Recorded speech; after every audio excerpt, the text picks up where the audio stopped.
सभी नियमों से ऊपर ब्रह्म ज्योतिर्निर्गुण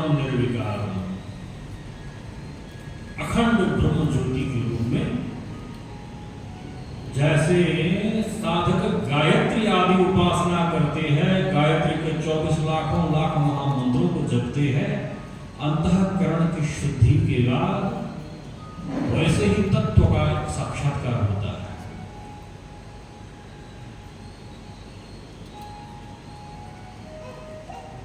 न कोई इच्छा, न कोई चाहना, न कोई लेना, न कोई देना,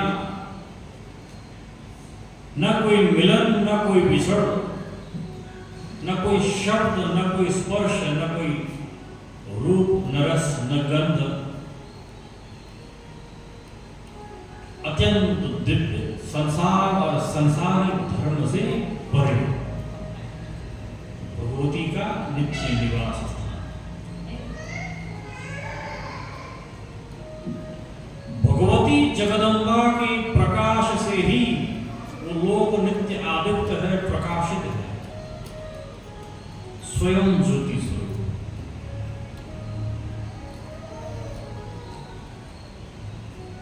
हम जितने भी जीवात्माएं हैं, कर्मों के चक्र में पड़े,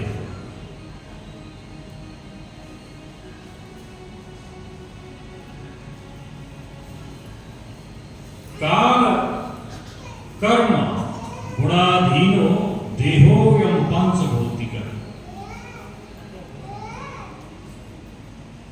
हम काल के अधीन में हैं। जीवात्मा समय के अधीन में है, इसलिए समय के हिसाब से हमारा शरीर, हमारा जीवन, इसमें बदलाव होता रहता है। हम आज जिस रूप में है, 10 साल बाद इस रूप में हम नहीं मिलेंगे, हमारा रूप कुछ दूसरा ही होगा। जो बच्चे आपकी गोदी में खेल रहे हैं, 10 साल 20 साल बाद देखेंगे इनका रूप ऐसा और इतना नहीं रहेगा, आपको कुछ दूसरे स्वरूप में मिलेंगे।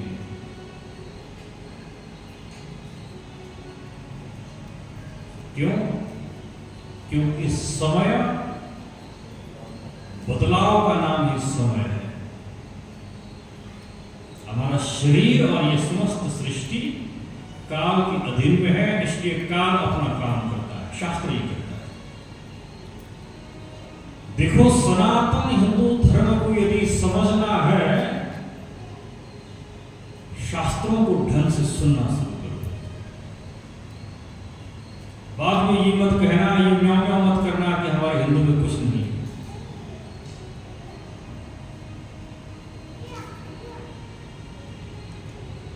हमारे पंडित समाज, ब्राह्मण समाज कर्म कांड कराते हैं, विवाह, शादी आदि जितने भी कर्म कांड समाज कराते हैं, तो कुछ लोगों ने सोचा कि हमारा धर्म इतना ही है। ऐसा नहीं है। वो तो 1000 हिस्से में, लाखों हिस्से में कुछ एक हिस्से का ही वो जो है उसको संभाल रहे हैं कि आपके घर में मंत्र द्वारा शादी हो, आपके घर में एक अच्छे मुहूर्त में शादी हो। उस संस्था को, उस परंपरा को ब्राह्मण देवता संभाल रहे हैं। लेकिन जो वैदिक सनातन धर्म का जो स्वयं प्रकाश स्वरूप है, इसे समझने के लिए जिस व्यक्ति ने इसको साक्षात्कार किया, जिस व्यक्ति ने इसको देखा, जिस व्यक्ति ने इसको अनुभव किया, उसके मुख से सुनो।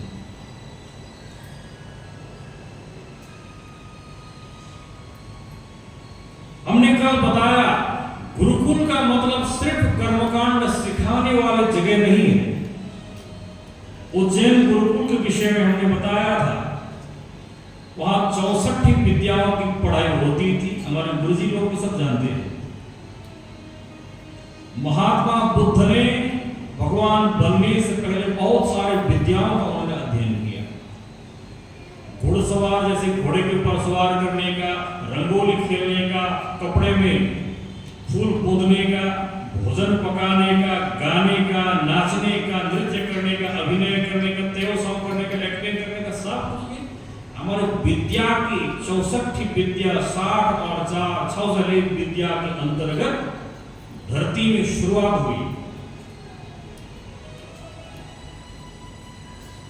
आज पे जो आयुर्वेदा तमाम नाम के जो लिखा है, बर्मिश दवा में लिखता है कि नहीं? तो ब्रह्मा समाज में आयुर्वेदा शब्द कहां से आया, कभी सोचे हो कि नहीं? हमारे ऋषियों ने पूछा, किसी दूसरे के घर से न्याय करके नहीं लाया, खुद खोजा, खुद ढूंढा। वो जनेऊधारी ऋषि थे, वो किसी न किसी साड़ी पहनने वाले के पुत्र थे, वो कोई सिंदूर और मंगलसूत्र वाले के पुत्र थे, है कि नहीं वो ऋषि? आप इस परिवार के हो, हम इस परिवार के हैं। हमारी परंपरा में हमारे पूर्वजों ने, हमारे पितरों ने इस परंपरा को ढूंढा। जगत में विज्ञान क्या है, शब्द क्या है, रूप क्या है, रस क्या है, ज्ञान क्या है, मृत्यु क्या है, जीवन क्या है, पढ़ने के लिए अनंत शास्त्र है भारतवर्ष में। कोई ये कहेगा कि हिंदू सनातन धर्म में जन्म लेने के बाद भी हमारे धर्म में तो कुछ नहीं, यदि ऐसा तो इसका मतलब कुएं के भीतर रहने वाला मेढक भेक बोलता है, मेढक बोलता है फा, वैसे ही हमारी गति होगी। हिंदू होकर हिंदू धर्म में जन्म लेने के बाद भी यदि हमारे धर्म के भीतर हमको कुछ नहीं दिखाई दिया तो हम कुएं के मेढक हैं बस। बोलो जय अम्बे।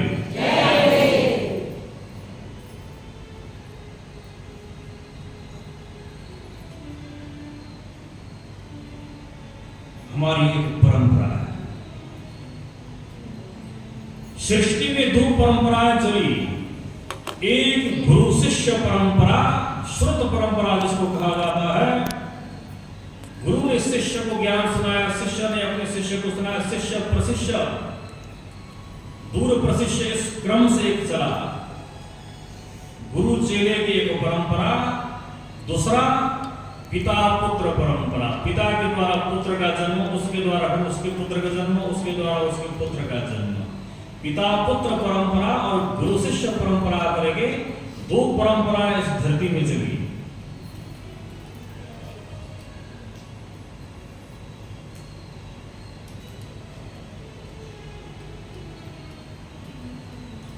संसार में जो कुछ भी दिखाई देता है, हम आपको बता रहे थे कि आयुर्वेद, आयु शब्द का अर्थ होता है जीवन, वेद शब्द का अर्थ है ज्ञान। हमारा जो शास्त्र है, जो हमारे हिंदुओं का सबसे बड़ा चर्चा कौन है, पता होना चाहिए, वेद। क्या है? वेद। जैसे बुद्धिस्ट में त्रिपिटक बोलते हैं, पिटक का अर्थ क्या है? पोटली। ऐसे ही महात्मा बुद्ध के चले जाने के बाद जो है उनके शिष्यों ने उसके शास्त्रों को ऐसे पोटली करके रखा। पिटक शब्द का अर्थ पोटली। और मुसलमानों में कुरान बोलते हैं, क्रिश्चियन में बाइबल बोलते हैं, लेकिन हमारे हिंदू परंपरा में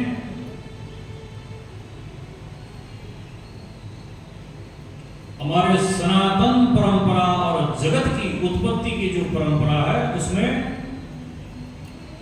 वेद शास्त्र ही सबसे बड़ा प्रमाण है।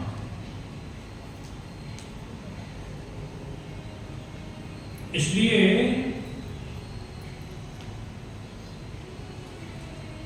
वैदिक शास्त्र और वैदिक सभ्यता को जिसने समझ लिया, उसने जीवन विज्ञान को समझ लिया, मानव समाज को पढ़ लिया,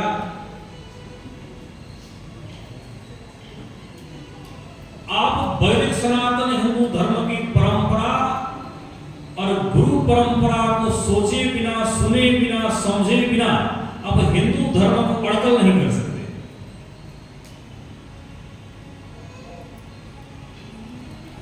पहले सुनो, सुनने के बाद फिर बोलो कि हाँ ये है।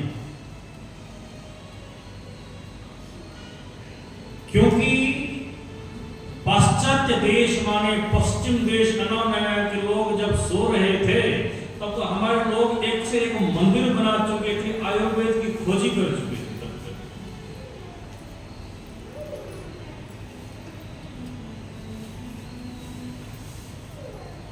10,000 20,000 साल पहले आयुर्वेदों की उत्पत्ति,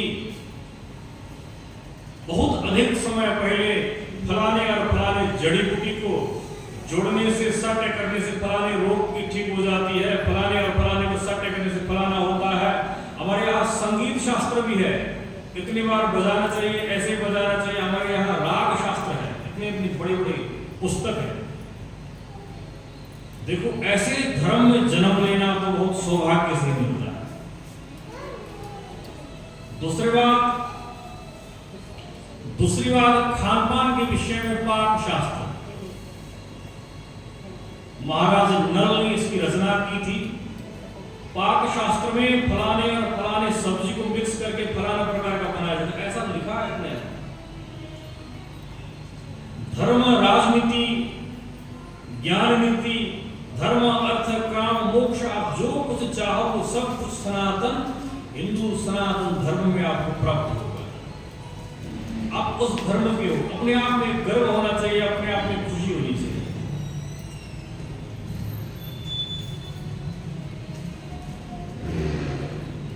और बोलो जय अम्बे।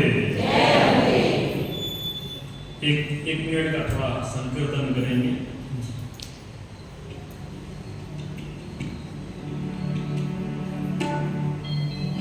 राधे राधे गोविंद गोपाल राधे, राधे राधे गोविंद गोपाल राधे, राधे राधे गोविंद गोपाल राधे, राधे राधे गोविंद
तीनों देवताओं को अपने दिव्य लोक के दर्शन कराए और आज्ञा दी कि महालक्ष्मी, महासरस्वती और ये उमा महेश्वरी मतलब पार्वती, ये आप तीनों की शक्ति स्वरूपा है। आप इस क्रम से जगत की सृष्टि, पालन और संहार करेंगे। भगवती ने यहाँ बहुत सारे उपदेश की। अब ऐम, ह्रीम और क्लीम, इन तीनों मंत्रों के विषय में उन्होंने समझाया। ऐम शब्द का अर्थ होता है सरस्वती, विद्या, बुद्धि, विवेक और वाणी। वाणी का मतलब बोली। ह्रीम का अर्थ होता है स्वास्थ्य, अन्न, पानी, कपड़े, मकान, संपत्ति।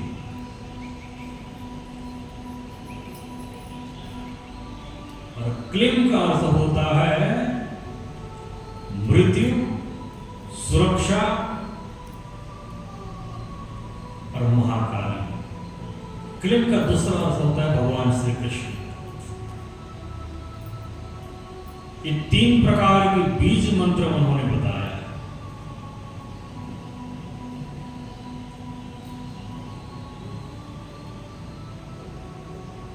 और बताया ये तीनों ही आपके अपने स्वरूप हैं।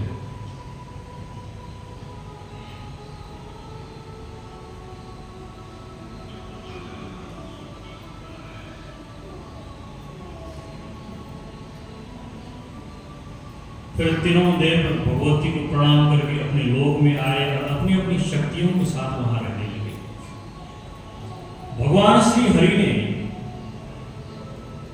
जब अपने लोक में आए तो अम्बा यज्ञ के उन्होंने आयोजन किया।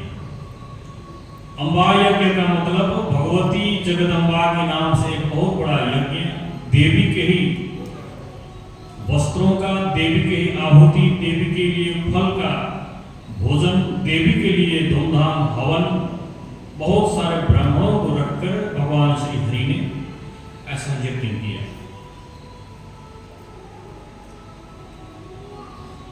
इस यज्ञ का फल क्या है? ऋषियों ने सूत जी महाराज से प्रश्न किए कि महाराज, इस यज्ञ को संसार में और कितने लोगों ने किया?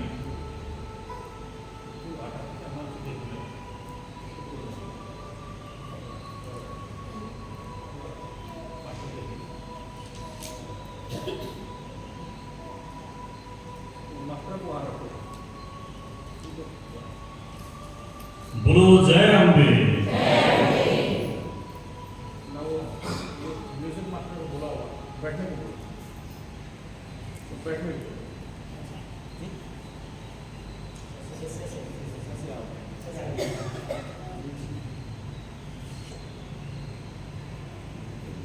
बोलो जय अम्बे।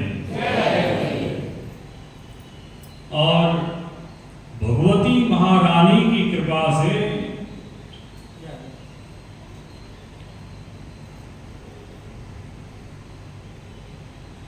इस कथा के प्रसंग में फिर बताया कि अम्बा यज्ञ को दूसरी बार किसने किया? बोले कि अयोध्या में एक बहुत बड़े ब्राह्मण थे, देवदत्त उनका नाम था। देवदत्त नाम के बहुत बड़े ब्राह्मण अयोध्या में निवास करते थे, आज से लाखों साल पहले। समय बीतता गया तो उन्होंने पुत्र प्राप्ति के लिए पुत्रेष्टि नाम के यज्ञ किए।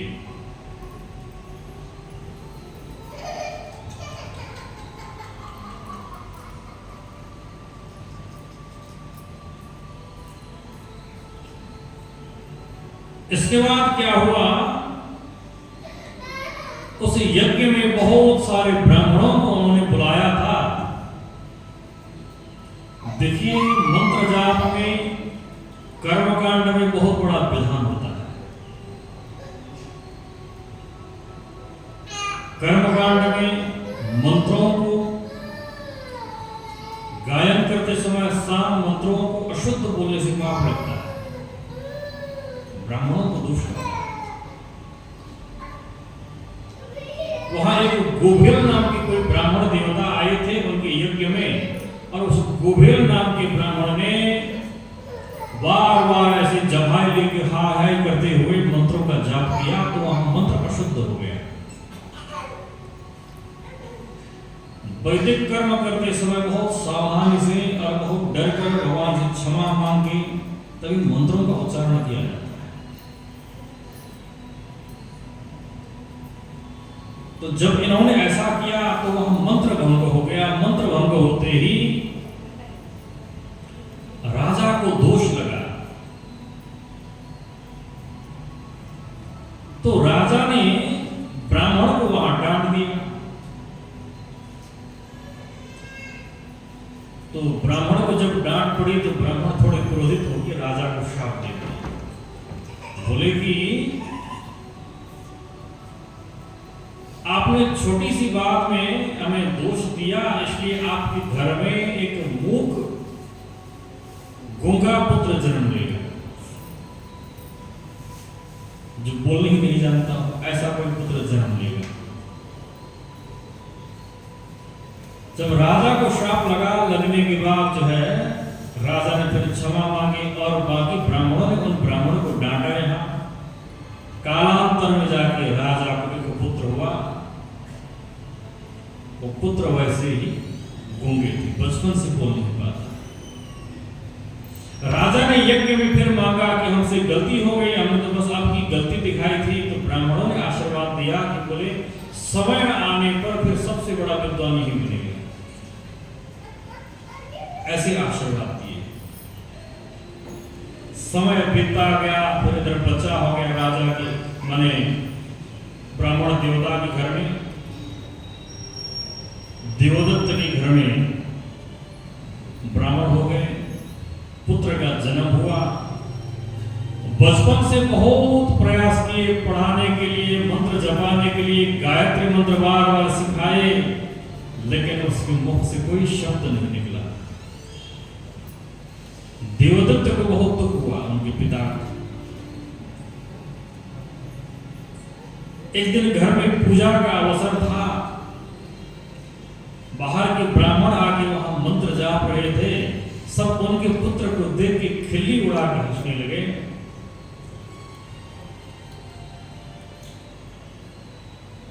उसके मन में दुख हुआ और पिताजी, माताजी और घर सब को छोड़ के वो गूंगा जो था अकेले वन के लिए निकल पड़ा, जंगल में चल दिया। जब पहुंचा जंगल में, वहां बैठकर उसने गंगा नदी के किनारे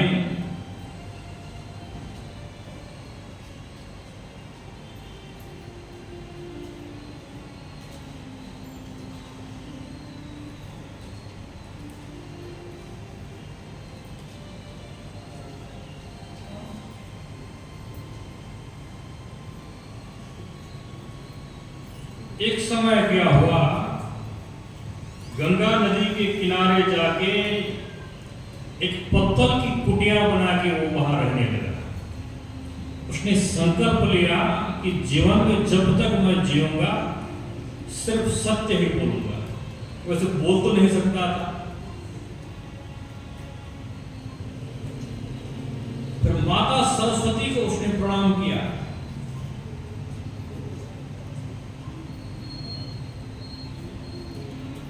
माता सरस्वती को उसने प्रणाम किया।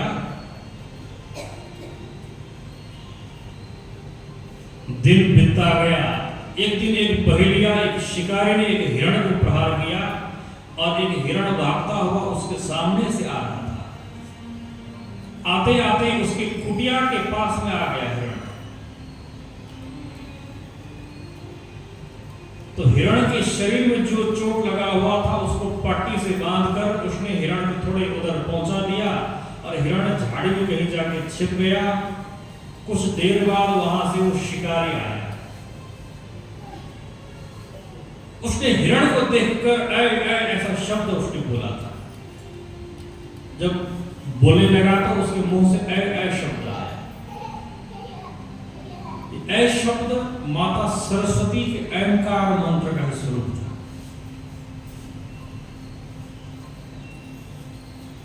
इस व्यक्ति की पूर्व जन्म के कुछ संस्कार वहां जागृत हो गए और माता सरस्वती साक्षात प्रकट हो गई और वरदान दे दी कि पुत्र, आज के बाद तुम्हारा नाम सत्य व्रत रहेगा, कभी झूठ मत बोलना।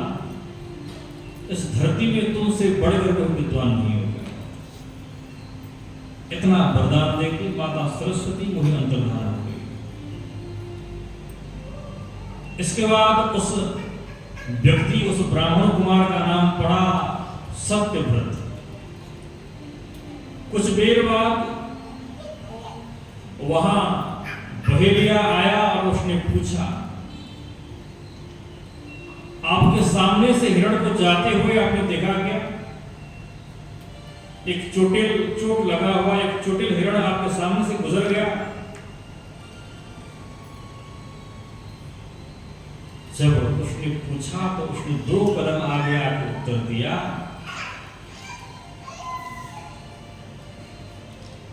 जिस आंख ने संसार में कुछ देखा या हिरण को देखा होगा वो आंख बोल नहीं सकता। जो मुंह बोलता है उस मुंह ने हिरण को नहीं देखा। सरस्वती का वरदान उनको प्राप्त था। जिस आंख ने हिरण को देखा वो आंख बोल नहीं सकता, जो मुंह बोल रहा है उस मुंह ने हिरण को नहीं देखा। ऐसा उत्तर दिया। माता सरस्वती की कृपा थी। 2-3 बार उसने पूछा तो बोले कि वही उत्तर बता दिए। फिर सोचा कि ये कोई पागल ही होगा। फिर नमस्कार करके माथा पीटते हुए वो आगे कहीं निकल गया। अब धीरे धीरे वो सत्य व्रत वही रहने लगे और अपने पिताजी के घर जाने के लिए वो तैयार नहीं था। वहीं बैठा और वही ऐंकार महामंत्र का जप करता। प्रातःकाल 2:30-3 बजे जगकर नीचे गंगा जी घाटे में जाकर गंगा स्नान करके आते थे तो माता सरस्वती के वही एक ही मंत्र जापते थे। मंत्र जाप के प्रभाव से तो ऐसा हो गया कि जैसे बलती हुई धधकती हुई अग्नि में घी डालने से कैसे तो तपस्या से वो और उत्तेजित हो गए, उद्दीप्त हो गए।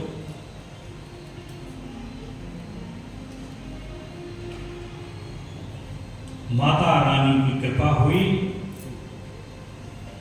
अत्यंत प्रदीप्त हो गए और करते करते उनका नाम सर्वत्र फैल गया। कुछ लोग आने लगे, उनको प्रणाम करने लगे, लोगों का लाइन लगने लगा।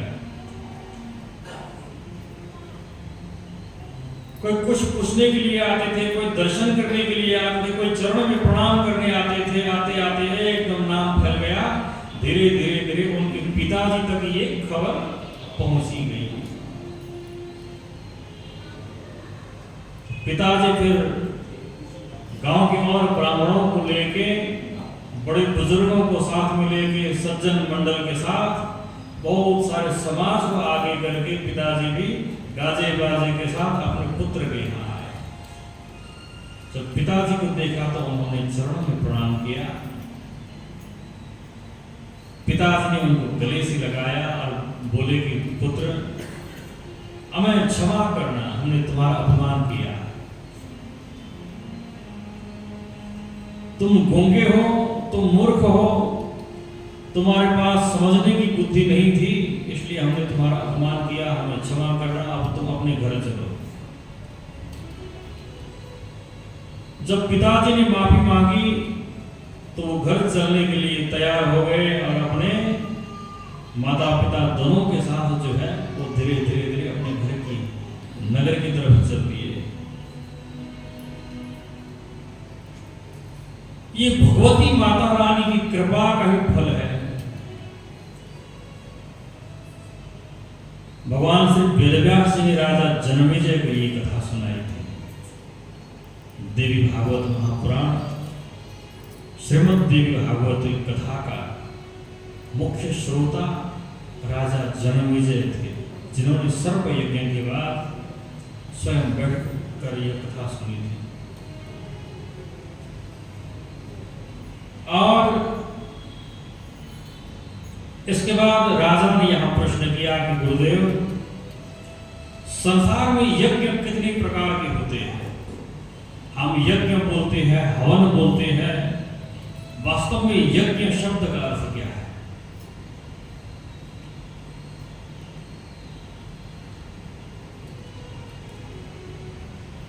व्यास जी महाराज ने बताया कि यज्ञ शब्द का अर्थ होता है परमात्मा की पूजा,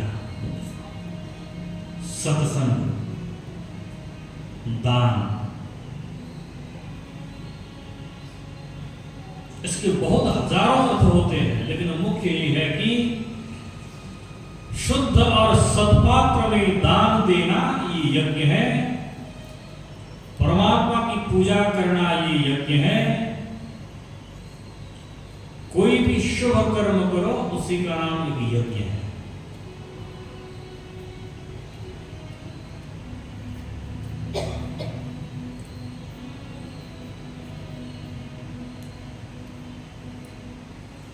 तीन प्रकार के यज्ञ हैं, वैसे बहुत हजार प्रकार के हैं, इनमें यहां 3 प्रकार के ही बताए गए। जो देवताओं के द्वारा यज्ञ किया जाता है उस यज्ञ का नाम सात्विक महायज्ञ है। सत्व गुण से संपन्न होता है। सात्विक यज्ञ,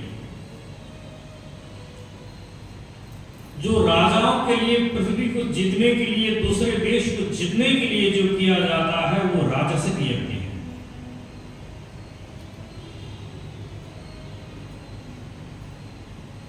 तीसरे नंबर में देवताओं को भी जीतने के लिए जो राक्षस लोग करते हैं, मांस मदिरा बलि, पशुओं को मारकर जो यज्ञ आदि किया जाता है, बर्मा में बोलते अवला ठेला क्या क्या बोलते हैं ना आप लोग, ये सब उसी में। तंत्र शास्त्र की भाषा में इसको वामाचार कहा जाता है। क्या? वाम यज्ञ। वाम का मतलब होता है लेफ्ट, दक्षिण का मतलब होता है राइट। दो प्रकार के यज्ञ होते हैं। वाम यज्ञ में पंचमकार का प्रयोग होता है। तंत्र शास्त्र में, आगम शास्त्र में इसकी बहुत सारी व्याख्या है।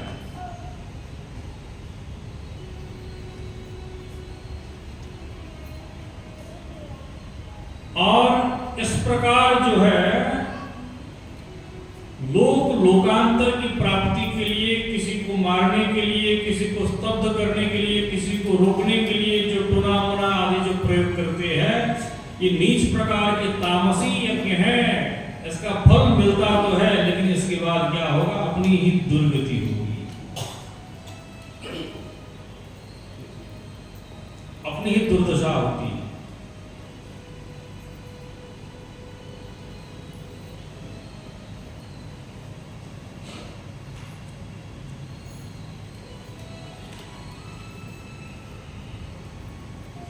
और इस प्रकार ये तामस यज्ञ राक्षसों के लिए कहा गया है। मनुष्य ऐसे यज्ञ ना करें, मनुष्यों को ऐसे यज्ञ करना भी नहीं चाहिए। सात्विक, राजस और तामस ये तीन यज्ञ हो गए। और सबसे दिव्य और सबसे सुंदर यज्ञ है चौथे नंबर में, वो क्या है? ज्ञान यज्ञ। ज्ञान यज्ञ क्या है?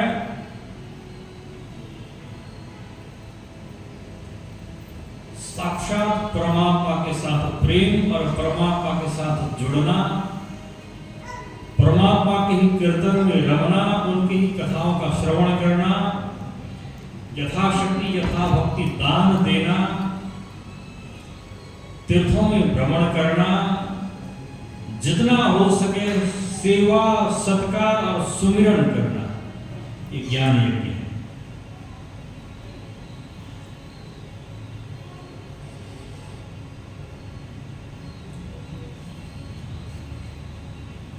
और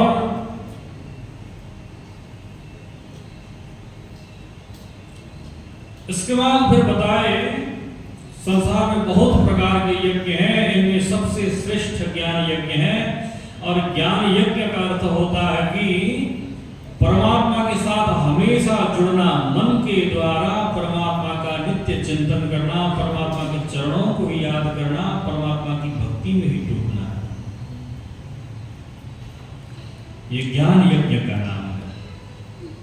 आइए इस भजन के माध्यम से, संसार में हीरे मोती तो बहुत मिलेंगे,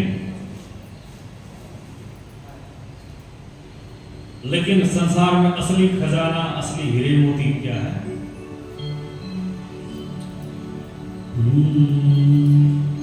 राम नाम के हीरे मोती,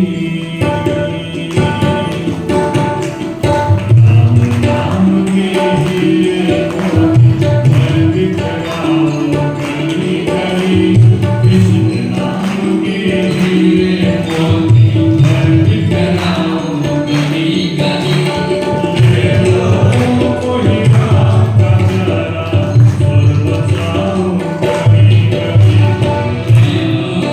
Thank you.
माया के दीवाने सुन लो, एक दिन ऐसा आएगा।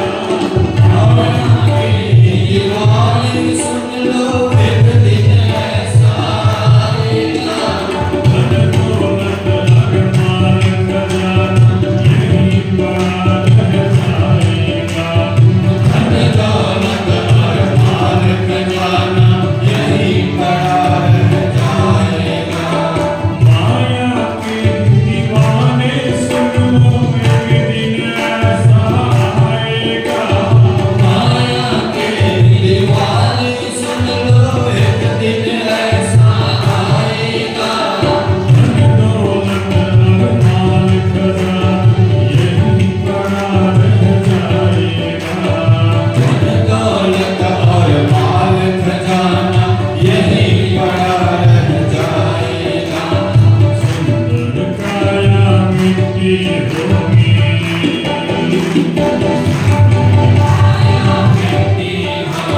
सुंदर काया मिट्टी होगी, चर्चा होगी घड़ी घड़ी। ये लोग कोई आपका प्यारा, स्वर्ग जाऊं घड़ी घड़ी।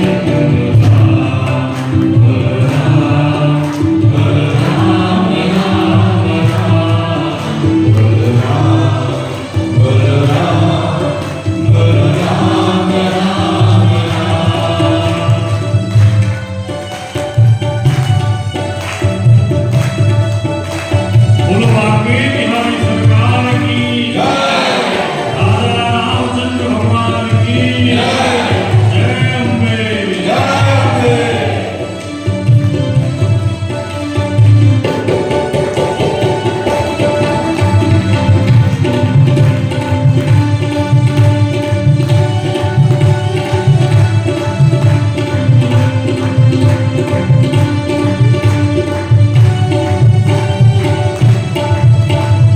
क्यों करता है मेरा मेरा, ये तो तेरा मकान नहीं। क्यों करता है मेरा मेरा, ये तो तेरा मकान नहीं। क्यों करता है मेरा मेरा, ये तो तेरा मकान नहीं। क्यों करता है मेरा मेरा, ये तो तेरा मकान नहीं। झूठे जग में फंसा हुआ है, वो सच्चा इंसान नहीं। झूठे जग में फंसा हुआ है, वह सच्चा इंसान नहीं। जग का मेला 2 दिन का है, जग का मेला 2 दिन का है, अंत में होगी चढ़ाचढ़ी। ये लोग कोई आपका प्यारा, स्वर्ग जाऊं घड़ी घड़ी।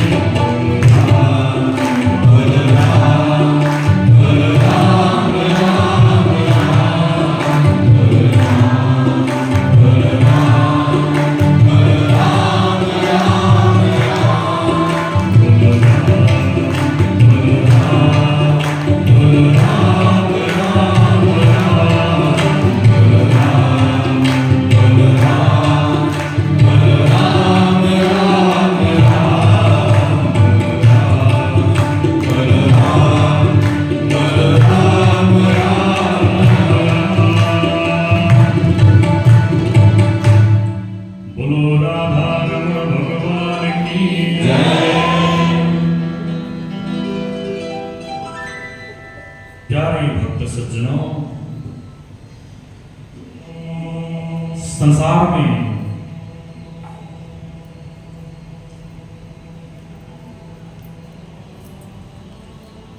सबसे बड़े हीरे मोती परमात्मा का नाम है। हमारे वैदिक सनातन हिंदू धर्म में युगों के हिसाब से धर्म होते हैं, युगों के हिसाब से नियम होते हैं।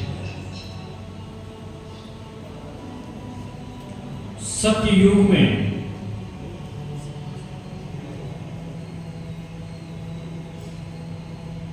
अलग नियम थे, द्वापर में अलग नियम थे।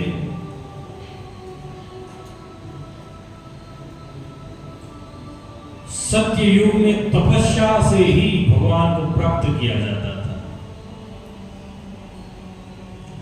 त्रेता युग में यज्ञ के द्वारा भगवान को प्राप्त किया जाता था।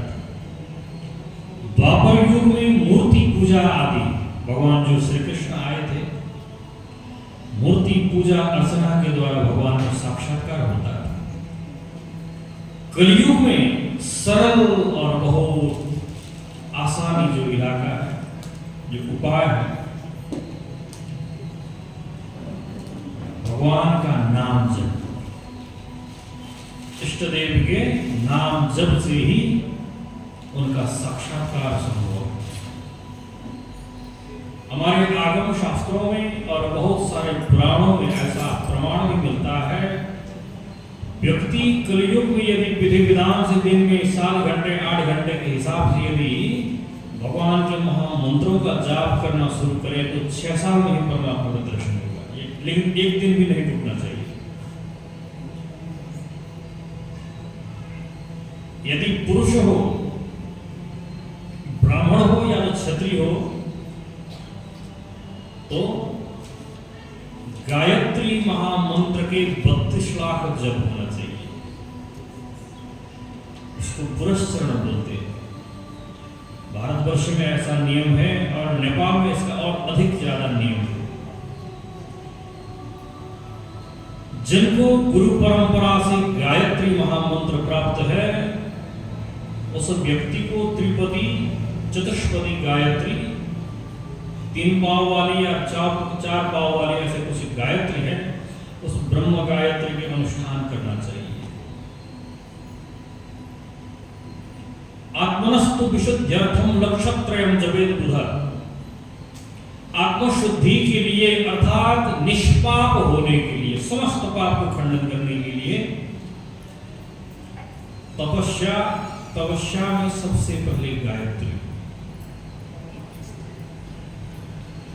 हम कोई भी मंत्र जापेंगे उससे पहले गायत्री मंत्र का जाप करके ही करना चाहिए, पुरुषों के लिए।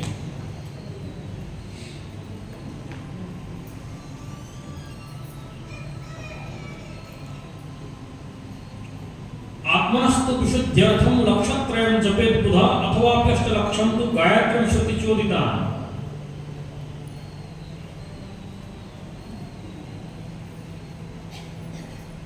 पुरुष को यदि जीवन में हो सके तो 24 लाख, वो भी ना हो सके तो 8 लाख, वो भी ना हुआ तो 3 लाख अवश्य जपना चाहिए गायत्री महामंत्र।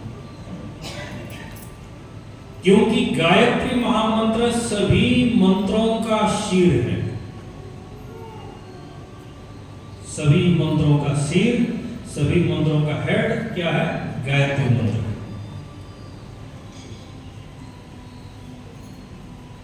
हमारे शरीर में चाहे पशु पक्षी हो, चाहे पशु पक्षी का शरीर हो, किसी का भी शरीर हो, हाथ कटने से वो जी सकता है। हाथ की उंगली कट जाए वो जिएगा। एक कान को थोड़ा खराब कर दो वो भी जिएगा।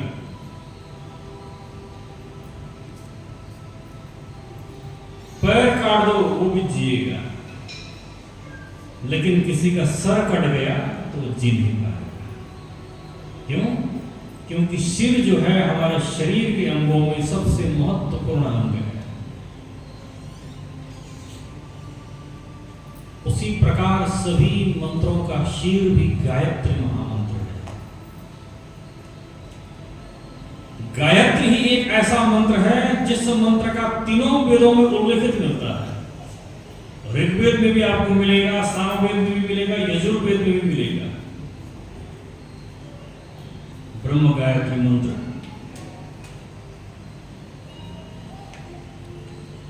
और उसके द्वारा ही हमें परमात्मा साक्षात्कार करने का अवसर प्राप्त होता है।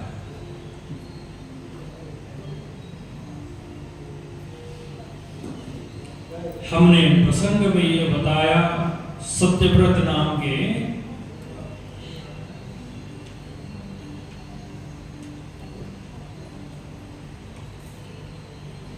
ब्राह्मण कुमार ने भगवती की उपासना की।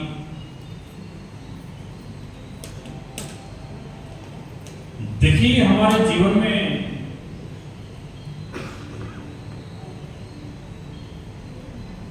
विद्या, बुद्धि, विवेक की भी उतनी ही आवश्यकता है जितने हमारे लिए भोजन, घर, मकान।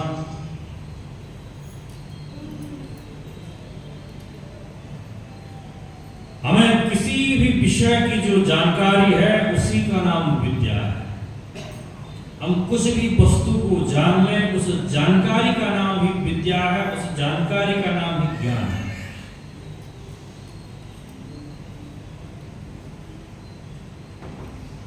इसलिए ज्ञान माता सरस्वती का ही स्वरूप है। अभी जो बताया गया अहंकार का उच्चारण, ये अहंकार का उच्चारण भी माता सरस्वती का ही स्वरूप है। इसलिए नवार्ण मंत्र 9 अक्षर वाला जो महामंत्र है भगवती का, उस मंत्र में तीनों देवियों का नाम आता है। आइए 3 बार तक इस महामंत्र के उच्चारण करें। आप ये समझ लो कि इस मंत्र को भगवती के यज्ञ में, देवी भागवती के प्रसंग में आपने सुना, तो आप नवरात्र की अवस्था में भी इस महामंत्र को जाप सकते हो। सब भगवती के चरणों का ध्यान करें। ओम ऐं ह्रीं क्लीं चामुंडाय विद्महे।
देखिए हमारे जीवन में माता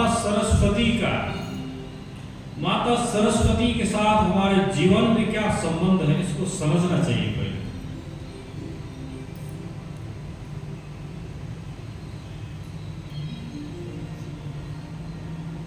सरस्वती शब्द का अर्थ है रस वाली। पुल्लिंग में यह शब्द बनता है सरस्वा, स्त्री में जाके सरस्वती वतु प्रत्यय के द्वारा इस शब्द की उत्पत्ति होती है।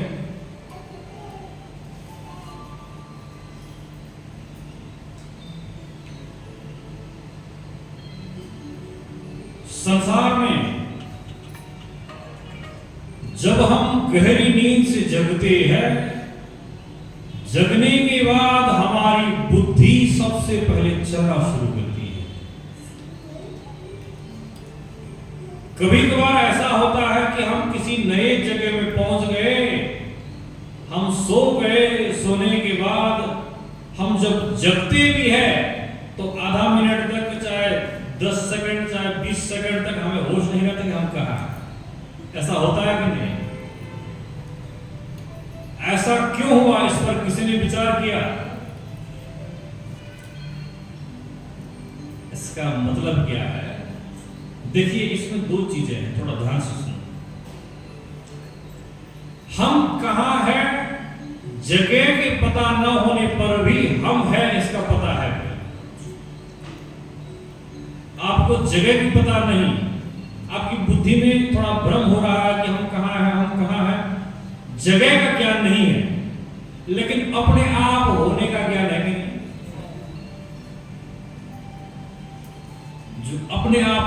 हमेशा है, वो परब्रह्म का स्वरूप है।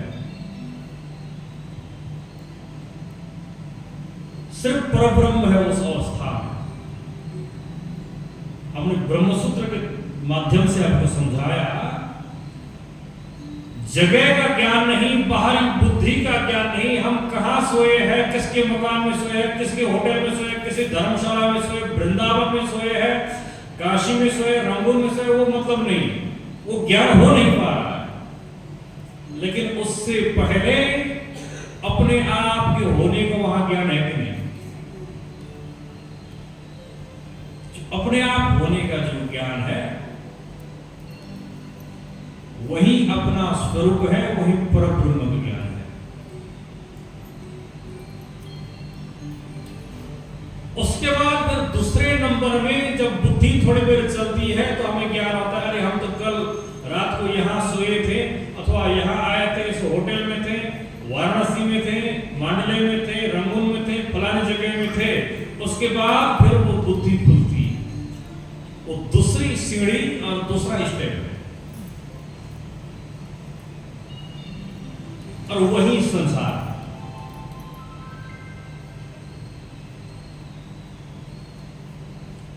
वही संसार की स्थिति है। आपने जो दूसरे क्षण में जो अनुभव किया, वो अनुभव ही बुद्धि युक्त संसार का स्वरूप है। अब उसी ज्ञान का नाम सरस्वती है। बस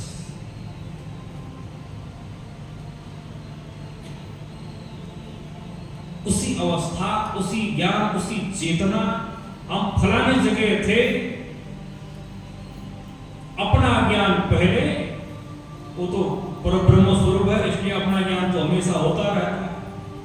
उसके बाद जो बुद्धि के द्वारा दूसरे विषयों का जो ज्ञान हुआ, उस अवस्था, उस बुद्धि, हम फलाने को छोड़ के आए थे, घर में बच्चों को छोड़ के आए थे, हम गाड़ी में टिकट करके आए थे, हमारा अंगूठे खो गया था, फलाने मामलों ने जो कुछ है, आपकी कहानी अपने पास रखो, वो क्या है? दूसरा जो स्वरूप है सरस्वती के द्वारा प्राप्त बुद्धि का और हमारे संसार का स्वरूप है। अब सोचो, उस बुद्धि, उस अवस्था के बिना आप शून्य हो कि नहीं, आप जीरो हो कि नहीं? तो सरस्वती का मतलब फिर क्या हुआ? हमारे वैदिक दर्शन में, हिंदू सनातन धर्म ने बताया, सरस्वती का मतलब सिर्फ एक सफेद साड़ी वाली स्त्री नहीं है। वैदिक सनातन हिंदू धर्म में जन्म लेने के बाद भी सरस्वती का मतलब एक हंस में रहने वाली, हंस में सवार करने वाली एक सफेद साड़ी वाली लेडीज को, स्त्री को समझोगे तो इसका मतलब क्या होगा कि समंदर में, सागर में, तमोटिया में रहने वाली मछली यदि कहीं जाके कहती हो कि मुझे पानी का दर्शन नहीं हुआ, बस वही हालत है।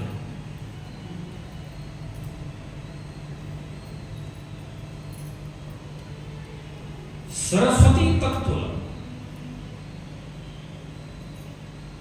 और वही तत्व का नाम है अहंकार। कोई कहता है कि मैं श्रीमन नारायण भगवान को मानता हूं, फलानी वस्तु को नहीं मानता। नहीं, ऐसा नहीं। मैं श्री राम को मानता हूं, बाकी को नहीं, ऐसा नहीं। तत्व वही है। जो व्यक्ति तत्वतः परमात्मा को जानता है, वो कहीं और किसी भी परिस्थिति में कहीं भी जाकर कोई भेदभाव नहीं करता है।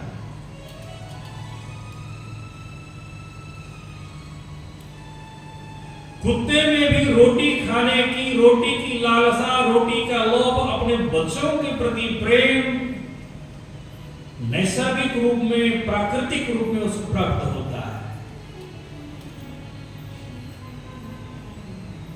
एक कुत्ता हो, एक कुतिया हो, दिन भर कहीं भी डुलते हो, शाम के समय में घूम फिर के अपने बच्चों के पास आती है कि नहीं? क्यों? अपने बच्चों के प्रति, अपने परिवार के प्रति उसके मन में एक प्रेम है, एक निष्ठा है।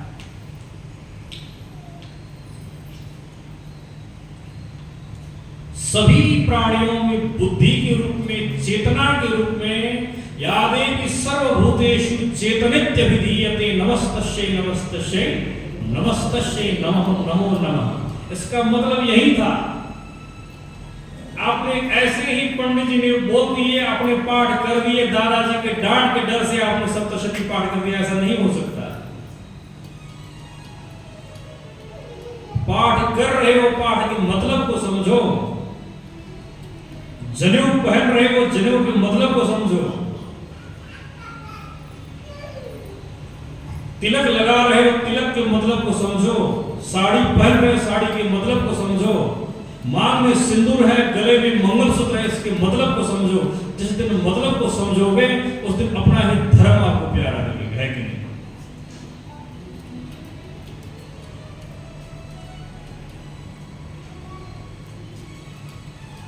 अहंकार का मतलब वही था, बुद्धि, ज्ञान और चेतना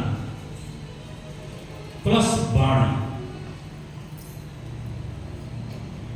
हमारे बर्मा देश में विशेष करके क्या चलन है, कोई दुकान वाला व्यक्ति हो तो नित्य ग्राहक आता है, नित्य फौदे आते हैं कि नहीं आपके घर में? तो जो फौदे आते हैं, ग्राहक आते हैं, उसके साथ अच्छे से व्यवहार करना पड़ता है, नहीं तो वो रूठ जाएगा, कल दूसरे के यहां चला जाएगा। अब जितनी अच्छी वाणी से, जितने अच्छी बोली से उसके स्वागत करोगे, वो बार बार आएगा।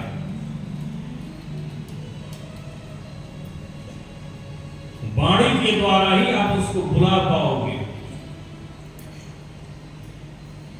संसार में व्यवहार के लिए जो हमारी वाणी है, संसार में बोलने के लिए जो वाणी है, समझने के लिए, समझाने के लिए जो वाणी है, और वाणी के द्वारा ही सब कुछ हमको प्राप्त है। इसलिए वाणी ही माता सरस्वती का स्वरूप है, और सरस्वती इसी वाणी के रूप में, विद्या के रूप में, बुद्धि के रूप में, चेतना के रूप में सभी प्राणियों में निवास करती है।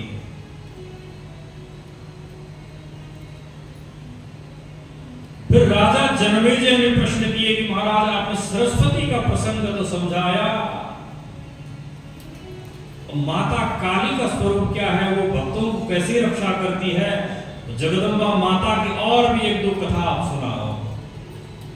इस पर फिर यहां बोलो सदगुरुदेव भगवान की। अब भगवती काली की कथा आती है, उससे पहले एक भजन हो जाए।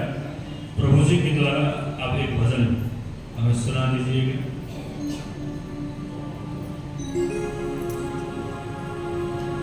श्री रामचंद्र आशिक पारिजातः समस्त कल्याण गुणाविनामहं सीता मुखाम्भरो चञ्चलीकहं निरन्तर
जनमेजय जी ने फिर प्रश्न किया कि महाराज, संसार में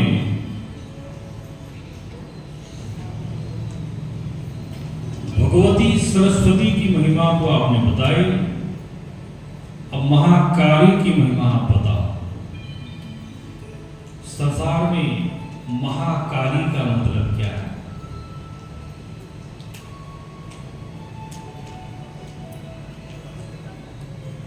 बोले कि महाकाली शब्द का अर्थ होता है सुरक्षा।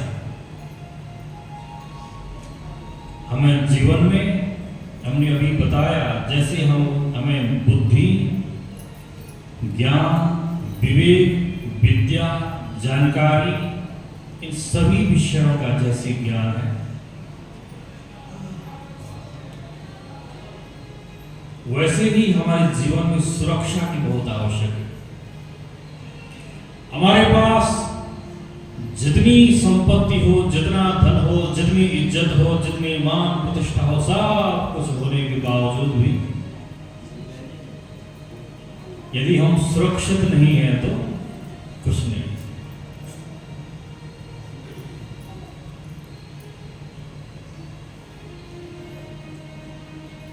देश का बंटवारा हो गया था, जब हम पहले भी नहीं हुए थे, भारत पाकिस्तान का बंटवारा हुआ था, आप सबने सुना है किससे को है नहीं?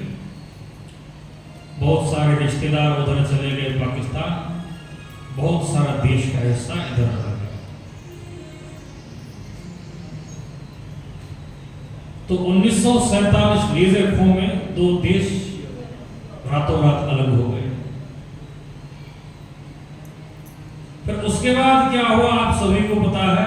तो भारत वाले कुछ सुरक्षित हो गए, उधर वाले फिर हिंदू सनातनियों के साथ अत्याचार होने लगा। बहुत सारे लोगों के रिश्तेदार भी वहां शायद छूट गए होंगे। उन सभी के पास धन भी था, संपत्ति भी थी, बड़े बड़े दुकान थे, बड़े बड़े व्यापार थे, मारवाड़ी समाज के थे, गुजराती समाज के थे, बनिया समाज के थे, सब थे। होने के बावजूद भी सुरक्षित नहीं थे।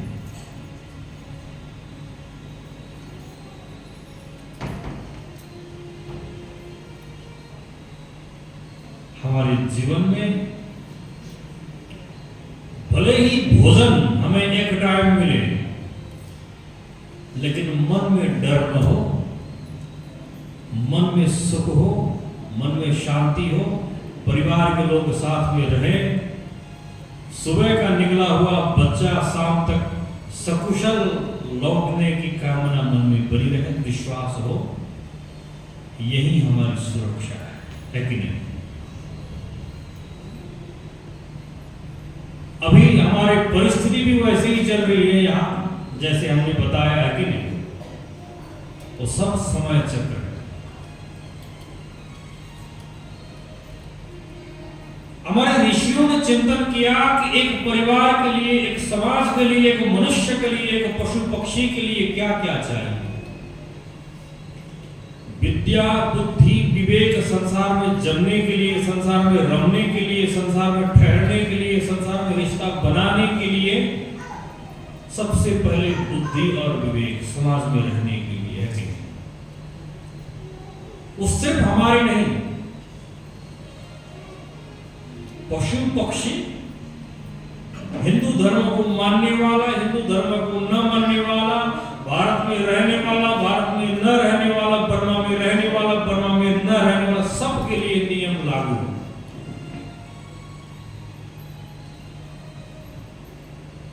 जो संसार में रहता हो, जो समाज में रहता हो,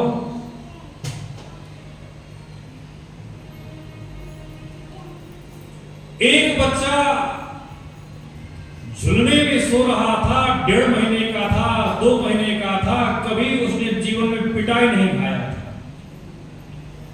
उस बच्चे को किसी ने हाथ तक नहीं उठाया, फिर भी आप उस बच्चे के सामने जाके जब ऐसा करेंगे तो बच्चा ऐसा करता है कि नहीं?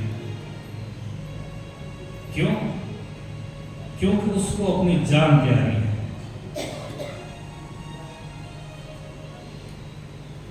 वो सुरक्षित रहना चाहता है, वो शांति से रहना चाहता है।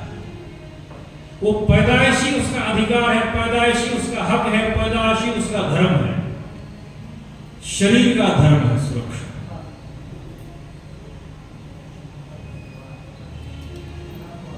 और वही सुरक्षा हमारे जीवन चक्र के साथ, हमारे मानव जीवन के साथ, हमारे समाज के साथ जब जोड़ता है तो उसी सुरक्षा को हम सनातनी हिंदू क्लेमकार के द्वारा माता काली के रूप में पूजते हैं। बोलो जय अम्बे। समस्त मानव जीवन का जो स्वरूप है वही हमारे हिंदू सनातन धर्म के कर्मकांड में, विधि में जीवन जीने की कला है।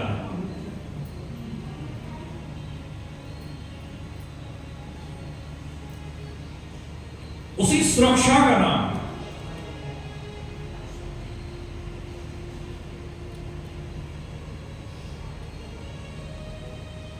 जिस इलाके में लड़ाई हो रही हो, जहां आप जा नहीं सकते, जहां बंदूक के बहुत सारे आवाजें आ रही हो, कोई बोलेगा कि तुम्हें वहां 1000 करोड़ मिलेगा, जा पाओगे? अब बताओ, सुरक्षा बढ़ी कि धन संपत्ति बढ़ी? बोलो जय अम्बे। क्योंकि हमारे ऋषियों ने, हमारे पूर्वजों ने उस तत्व को ढूंढा, उस सुरक्षा की जड़भूत, उस मूल तत्व को पकड़ा, तो उनको मिला कि महाकाली ही समस्त ये संसार जगत और ये सुरक्षा की अधिष्ठात्री देवी है।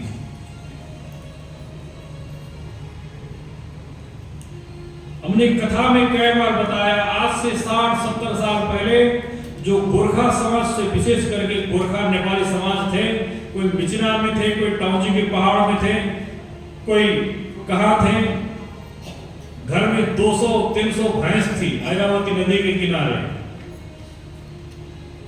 हम कथा में कभी कभार इन बातों को निकालते हैं। घर में बच्चे थे, बीवी थी, नौकर चाकर बहुत सारे 200-300 भैंस थे, गाय थी, सब कुछ संपन्न थे।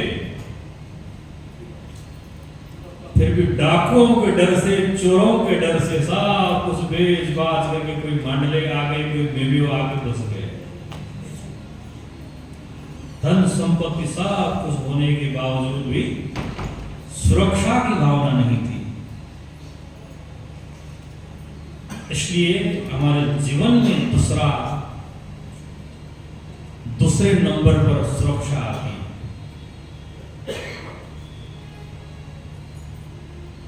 पहले नंबर में विद्या, बुद्धि, विवेक, चलने फिरने के लिए बाणी, बोली, चाली, सब कुछ दूसरे नंबर पर हमारी सुरक्षा। और उसी सुरक्षा के विषय में यहां एक कथा आती है। अयोध्या में आज से लाखों साल पहले एक राजा हुआ करते थे। भगवान श्री रामचंद्र के आने के बाद 15 पीढ़ी बाद एक ध्रुवसंधि नाम के एक राजा हुए। महाराज का नाम क्या था? ध्रुवसंधि। महाराज की 2 रानियां थी, मनोरमा और लीलावती। महाराज की 2 रानियों के द्वारा 2 पुत्र हो गए।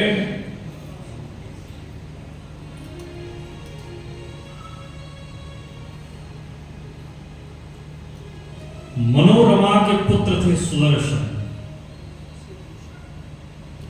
ये भगवती जगदम्बा के भक्तों में सबसे आगे है सुदर्शन देवी भक्त।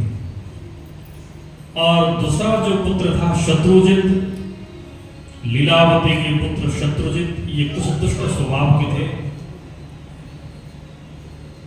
महाराज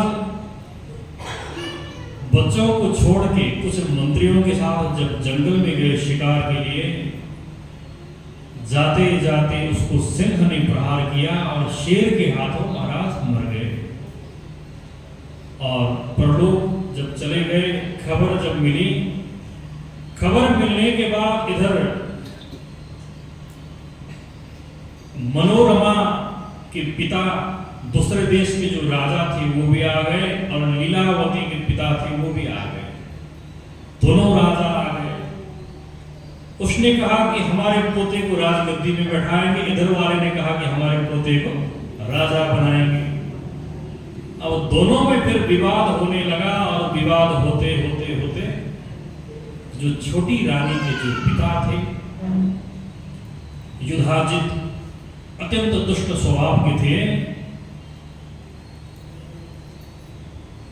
उनके साथ जो दूसरे सुदर्शन के जो नाना थे जिनका नाम वीरसेन था, दोनों नाना आपस में लड़ने लगे और युधाजित ने छल के द्वारा वीरसेन को युद्ध में मार दिया और दुष्ट राजा की यहां जीत हो गई। तो उस दुष्ट राजा ने सोचा कि अब जो बचा है बचा हुआ इस राजकुमार को भी हम मार देंगे ताकि हम अपने नाती को राजगद्दी में बिठा सकें। यही सोच के उन्होंने उस बच्चे को भी जब पीछा किया तो महारानी को पता चल गया। महारानी पीछे के दरवाजे से एक मंत्री को साथ में लेके पीछे के दरवाजे से दूसरे देश में चली गई। चलते चलते गंगा नदी के किनारे जंगल में भटकती हुई महाराज तीर्थराज प्रयाग में पहुंच गई, जहां अभी कुंभ मेला चल रहा है। गंगा नदी के किनारे गंगा, यमुना, सरस्वती तीनों नदियों का संगम और भारद्वाज ऋषि का आश्रम वहां अभी भी है। प्रयागराज तीर्थ में पहुंचने के बाद मंत्री ने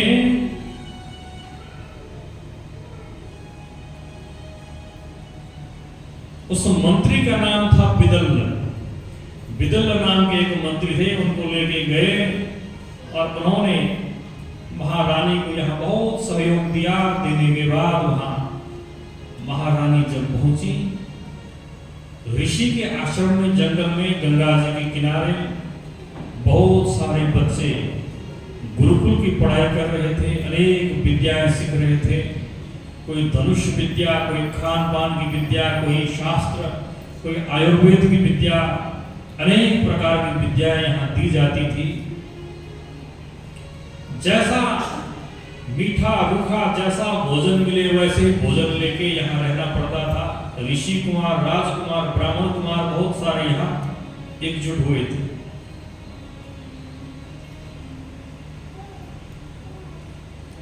फिर इसके बाद एक दिन रानी जब वहां पहुंचने के बाद रानी ने प्रणाम किया, अपना परिचय दिया। तो महाराज बोले कि बेटी आप जितना चाहो उतना यहां रुक सकती हो, जब तक आपका बच्चा बड़ा नहीं हो जाता तब तक आप भी यही सेवा करो और इसी आश्रम में आप रहो। महारानी ने भी वहां सेवा की। मनोरमा ने कुछ समय बीतता गया। एक दिन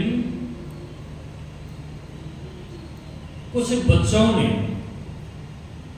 जब बाकी बच्चों को पता चला कि ये जो सुदर्शन जो आया है ये तो अयोध्या के राजकुमार है, असली राजा तो यही है, बाकी ब्राह्मण बच्चों को जब पता चला तो उनको चिढ़ाने लगे।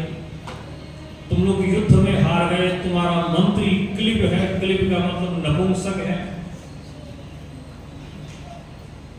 जब बार बार बोले तुम्हारा मंत्री क्लिब है, तो बच्चे को ऐसा तरंग आ गया, पूर्व जन्म की कुछ देवी मंत्र का उनको याद आ गया। उन्होंने कहा था कि क्लिब है, नपुंसक है, उन्हें क्लिमकार का याद आया। क्लिम जपने लगे महाराज राजकुमार सुदर्शन ने। ये तो भगवती महाकाली का मंत्र है। बार बार वही मंत्र जपने लगा। वो सोचे कि मुझे क्या हो गया, बार बार वही मंत्र उनके मुंह से जाप होना शुरू हो गया। क्लिमकार का मंत्र भगवती महाकाली और भगवान श्री कृष्ण। मंत्र जापने लगे। स्वप्न में वही जापते हुए अपने आप को पाया। जब सोते जागते कहीं भी चले जाते उस अवस्था में वो सिर्फ क्लिम जपते थे। कई बार तो खुद डर गए, मुझे ऐसा क्या हुआ। और धीरे धीरे वो मंत्र समुद्रों की गहराई में चले गए और उन्हें तत्व ज्ञान होने लगा, शांति से रहने लगे, किसी वस्तु की विषय की उनके मन में कोई चिंता नहीं, अपने माता जी का भी ज्यादा ख्याल नहीं आया, भगवती के ही प्रेम में हमेशा वो डूबते थे। एकांत में रहकर जगदम्बिका के दोनों चरणों का वो ध्यान करते थे हमेशा, और लाल लाल फूल चढ़ाते थे मन ही मन। सालों बीत गया, अब राजकुमार बड़े होने लगे। जब राजकुमार सुदर्शन बड़े हो गए, इधर काशी में दूसरा जो तीर्थ है काशी वाराणसी, काशी में एक राजा थे, काशीराज का नाम था सुबाहु। राजा सुबाहु की लड़की का नाम था शशिकला, वो राजकुमारी थी। शशिकला नाम की देवी। अब विवाह के लिए उसकी उम्र हो गई, विवाह योग्य जब हुई,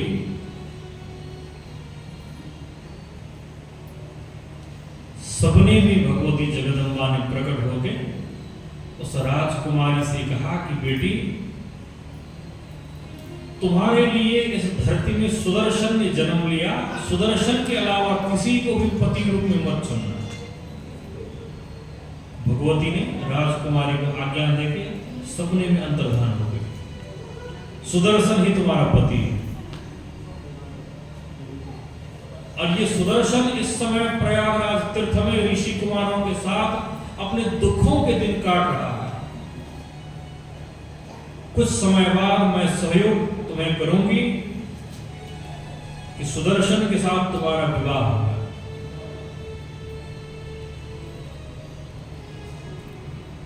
शशिकला जब जगी, जगने के बाद अपनी सखियों से उसने ये बात कही।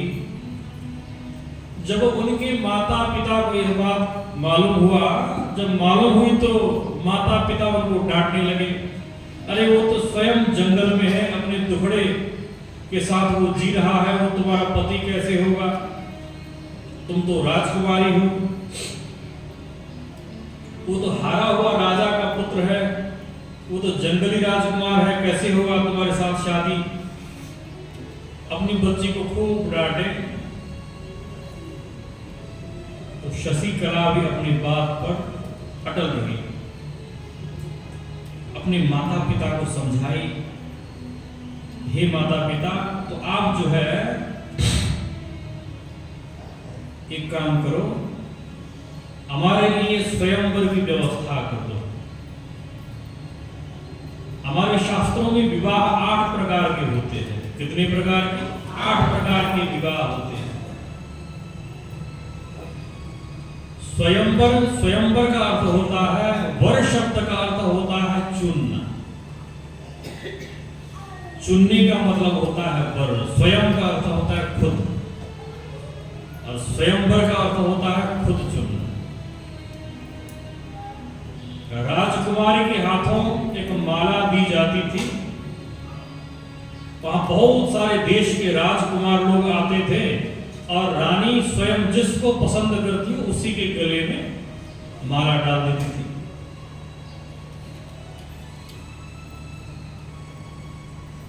इसके बाद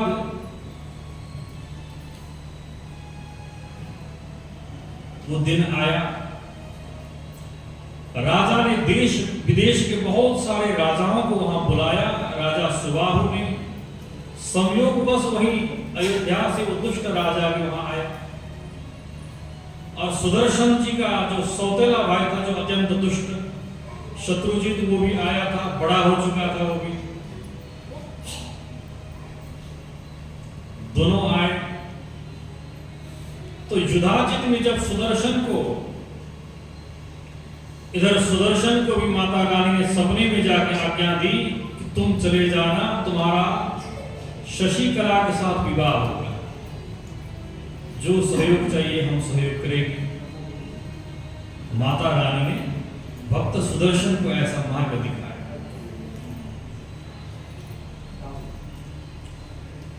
प्यारे सज्जनों, जीवन में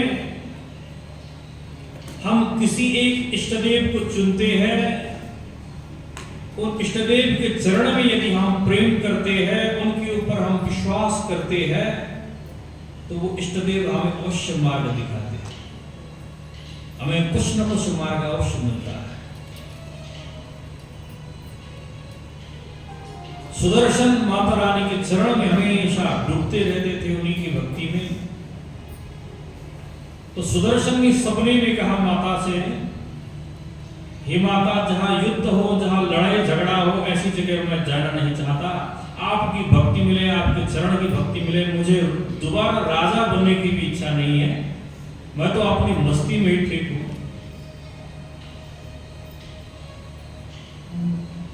भगवती ने हंसकर कहा कि बेटा, ये तो तुम्हारे जन्म में पूर्व जन्म से ही ये सब सिद्ध है, तुम अयोध्या के राजा तो पहले से ही हो। तुम्हारे कुछ कर्म चक्रों के चलते, तुम्हारे कुछ कर्म के चलते तुम्हें कुछ समय के लिए ऐसा माने सजा भोगना पड़ रहा है, दंड भोगना पड़ रहा है, तुम तो पहले से ही राजा हो।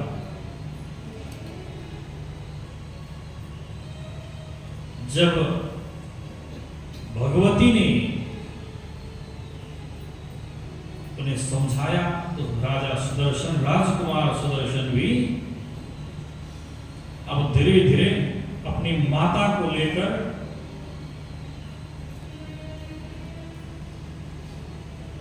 काशी की तरफ चल दिए। काशी में जाने के बाद महाराज ने अपने शहर से थोड़े बाहर शिविर में उनको ठहराया। सुदर्शन बहुत ज्ञानी थे, बहुत विनम्र थे। उन्होंने महाराज सुबाहु को नमस्कार किया। फिर दूर से उनके शत्रु राजाओं ने उनको देखा तो सुदर्शन के ऊपर प्रहार करने लगे। फिर यहाँ केरल देश के राजा ने बीच में आकर समझाया कि ये तो शांति समझौता है, राजकुमार जिसको पसंद करेगी उसी के साथ उसका विवाह होगा, यहाँ कोई झगड़ा नहीं होना चाहिए, ऐसा महाराजाओं ने समझाया। इसके बाद फिर जो है ये क्रम चलता रहा। बोलो जय अम्बे। तो हमारे बीच में भगवती जगदम्बा की झांकी एक बार आएगी। हमारे प्रभु जी के द्वारा एक भजन गान करेंगे, आप झांकी ले आइए। बोलो जगदम्बा माता की।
जय हो